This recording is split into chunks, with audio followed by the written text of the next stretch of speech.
Hello दोस्तों, welcome back to my channel. मैं हूँ गोलू, आप देख रहे हैं अमित गोलू लाइफस्टाइल और स्वागत है एक बार फिर से आप सभी का मेरे चैनल पे।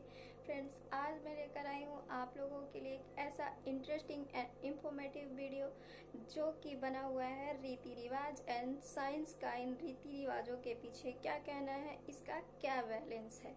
जी हाँ दोस्तों, 21वीं सदी में भी जीते हुए, आज के जनरेशन में होते हुए भी आज भी हम लोग उन ऐसे कई रीति रिवाजों पर विश्वास करते हैं जो एक्चुअल में एक अंधविश्वास है, ना कि कोई रीति रिवाज जैसा रिचुअल।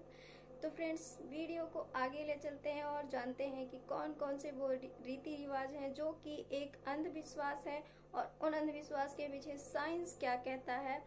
वैसे तो कई सारे रीति रिवाज हैं, उन सभी को एक ही वीडियो में बताना मतलब कि वीडियो बहुत लंबा बनाना, और बहुत ज़्यादा लंबा वीडियो, और खासकर अगर कोई नई यूट्यूबर बता रही हो तो बहुत से लोग तो उसे देखते ही नहीं हैं।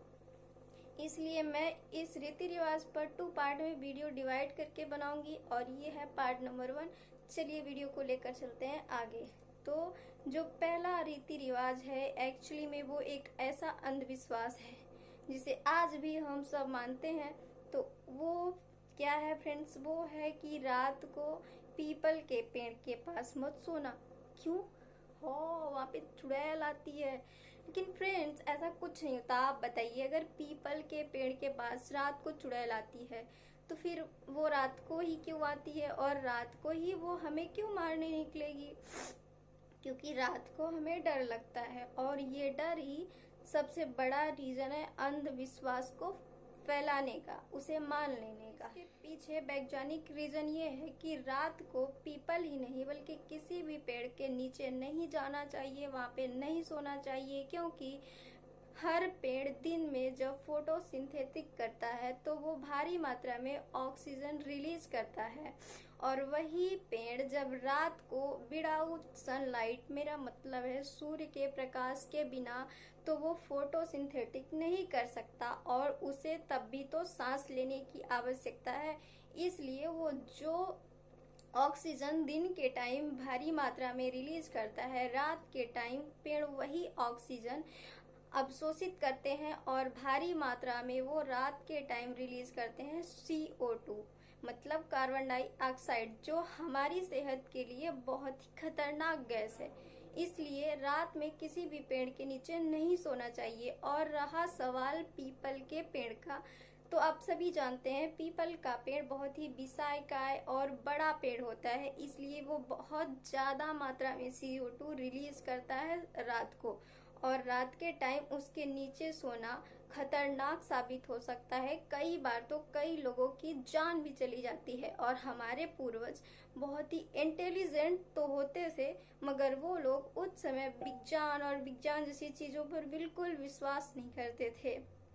इसलिए वो लोग हमें पीपल या फिर किसी भी पेड़ के नीचे रात को सोने से रोकने के लिए वहां पे मत जाना, वहां पे चुड़ैल आती है, ऐसी डरावनी बातें बताकर हमें रोकते थे हमारी हेल्थ के लिए। बट फ्रेंड्स, ऐसा कुछ नहीं है, वहां नहीं जाना है, वहां नहीं सोना है, क्योंकि वहां भारी मात्रा में CO2 रहती है, इसलिए नहीं कि वहाँ। फ्रेंड्स, अब बात करते हैं नंबर 2 की। तो नंबर 2 है नींबू मिर्च लटकाना। जी हाँ दोस्तों, आपने कई बार देखा होगा ऐसे कई घर जो नए नए बने होते हैं, या फिर ऐसी दुकानें, ऐसी कार, ऐसी बाइक्स जिनमें लोग नींबू और मिर्च लटका देते हैं।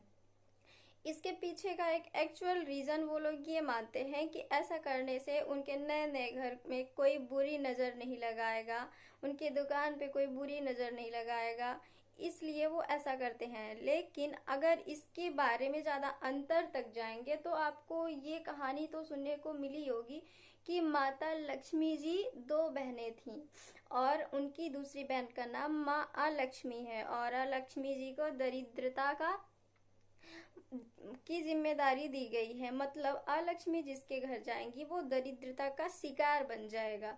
तो वो घर के अंदर नहीं आए। इसलिए कहा जाता है कि माता अलक्ष्मी को खट्टे और तीखे खाने बहुत पसंद है। माता लक्ष्मी को बिना गुस्सा दिलाए घर से वापस भेजने के लिए लोग घर के दरवाजे पे नींबू मिर्च लटका देते हैं, ताकि जब भी माँ अलक्ष्मी घर के दरवाजे पे आएंगी और वो खट्टे और तीखे खानों का स्वादिष्ट नींबू मिर्च खाकर प्रसन्न होकर वहीं से चली जाएंगी और हम बच जाएंगे दरिद्रता का शिकार बनने से।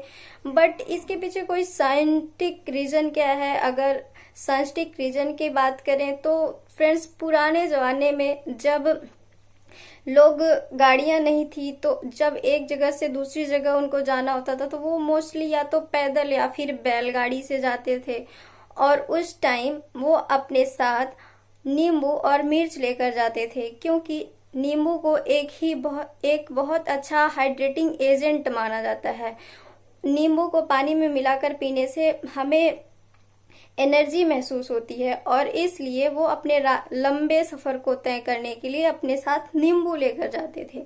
और जाहिर सी बात है, पहले के जमानों में जंगल झाड़ियां रास्ते में अक्सर मिला करती थी। अब जंगल झाड़ियों में तो सर्प भी मिलते हैं। अगर आप उस वक्त पैदल वहां जा रहे हैं तो जाहिर सी बात है, इतनी सारी जंगल झाड़ियों में से मिलने वाले सर्प अगर आपको कहीं काट लिया उन्होंने, तो पहले के लोग सर्प जहरीला है या जहरीला नहीं है इसका पता लगाने के लिए अपने साथ मिर्च लेकर जाते थे, क्योंकि सर्प के काटने के बाद अगर मिर्च खाई जाए और वो मिर्च का तीखापन हमें महसूस हो तो इसका मतलब सर्प जहरीला नहीं था। और अगर मिर्च हमें खाने के बाद तीखी नहीं लगती, इसका मतलब सर्प बहुत जहरीला था, उसका जहर फैल चुका है और हमारी जीभ उसकी जहर से सुन्न हो गई है और हमें मिर्च जैसी तीखी चीज का भी स्वाद पता नहीं चल रहा। तो पहले के लोग इंटेलिजेंट होते थे, इसलिए वो लोग अपने साथ ये चीजें लेकर जाते थे, ना कि घर या फिर गाड़ी मोटर दुकानों को बुरी नजर से बचाने। तो दोस्तों, अब जो तीसरा रीति रिवाज है वो ये है कि किसी भी पवित्र नदी में सिक्का फेंकना। जी हाँ दोस्तों, आपने कभी न कभी या तो खुद किसी नदी में सिक्का फेंका होगा या किसी को फेंकते हुए देखा होगा। अब इसका अगर रीजन जाने तो इसका रीजन है कि पहले के जमाने में ज्यादातर सिक्के कॉपर के यानी कि तांबे के बने हुए होते थे और पहले के जमाने में पानी के सोर्स नदियां, कुएं, तालाब यही सब हुआ करते थे और हमारे शरीर को कॉपर की आवश्यकता होती है। अब हमारा शरीर कॉपर तो खुद से पैदा नहीं कर सकता, इसलिए मेरे पहले के चालाक पूर्वजों ने ये रिचुअल, ये रीति रिवाज लागू कर दिया कि अब अगर हमें तांबा चाहिए तो वो हमें प्राप्त कहाँ से होगा। तो हम क्या करते हैं, पवित्र नदियों में जिनका पानी हम पीने के लिए यूज करते हैं, वहां पे हर व्यक्ति को एक एक सिक्का फेंकने का रीति रिवाज लागू कर देते हैं और इस तरीके से उन नदियों में फेंके जाने वाले वो कॉपर के, तांबे के वो सिक्के उस पानी की शुद्धता को बनाएंगे और उसे पीने से हमारे शरीर को जो कॉपर की जरूरत होती है वो पूरी होगी। वो इन सब के पीछे हमारे पूर्वजों का बस एक ही उद्देश्य था, किसी भी प्रकार से अपने शरीर को कॉपर की आवश्यकता की पूर्ति करना। लेकिन अब आप सोच रहे होंगे, अगर इसके पीछे इतना अच्छा साइंटिफिक रीजन था तो उन्होंने इसको डायरेक्टली क्यों नहीं समझाया, इसके पीछे ऐसा रीति रिवाज बनाने की क्या जरूरत थी।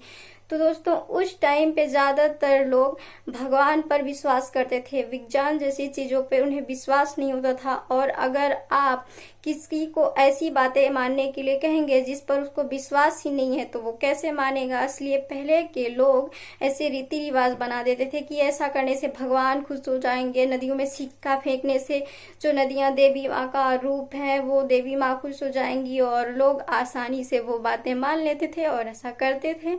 तो उनका उद्देश्य केवल इतना था कि नदियों का पानी कॉपर युक्त हो जाए, वो शुद्ध हो जाए, उसे पीकर हम अपने शरीर में कॉपर की आवश्यकता को पूरी कर लें, और जिसे हम आज तक भी कर रहे हैं।